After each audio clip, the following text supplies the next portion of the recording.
Okay, as you can see, the LT1000 is back in the garage, letting it warm up. We made an attempt at driving it in here, but the tranny is just a little bit too cold. It was moving a bit, but I really don't want to hurt the hydrostatic. So I got the heater going on it, but that's not what this video is about. What this video is about, I'm going to be doing the rear tank conversion on an LT1000. Really, the parts that you need are relatively simple, especially if you have a parts machine that you can take the parts off of.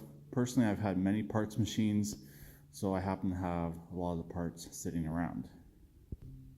The biggest and most important part you need is the actual rear tank that will fit your machine. These machines came with two different tanks. This style here that has the fill where the battery is, if you have the battery in the back. And also they had one that has the fill that goes out the fender. The one that goes out the fender will not necessarily work on this machine here unless you cut the fender. Obviously I don't want to do that. I have a proper tank, so I'm going to be putting the proper tank in here. Also, you cannot do this conversion on any tractor that has this setup. It has to be the wide fender model, similar to this. If you try to do it on the more narrower fendered ones, similar to what my Gator truck used to be long time ago, it will not work. You will have to cut the fender. If it's the older style rear fender that drops off real hard angle at the back, this conversion will not work. But if you remember, I installed a 18 horse opposed twin Briggs. Was attempting to use the stock fuel system. It will work, but for what this machine is, it really does need the rear tank.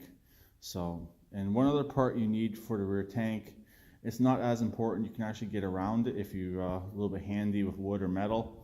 It is this bracket right here. This is your actual battery tray bracket. It will fit between the two sides of the dash. They're all pre-drilled for the holes already. Because like I said, these came in many different designs. These actually did come with the opposed twin, and if they would have came with the opposed twin from the factory, it would have had the front battery. But since this came with a 17 horse single, it had the front tank rear battery. I also got some good news on this. My bad, the clutch wasn't in.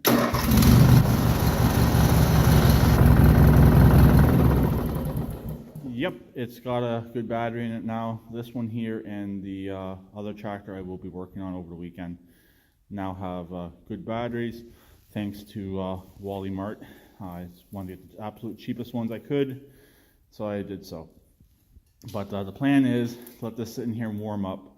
We may step out for a minute while it warms up and just proceed to start taking off the rear fender and going at it and doing what you need to do.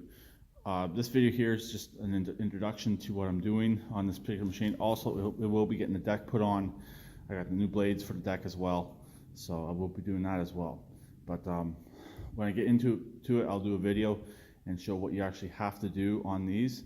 It's very simple on these machines to convert them as long as you have all the parts that you need to do it. So I'll talk to them later. Please keep redneck like always, and please subscribe and comment.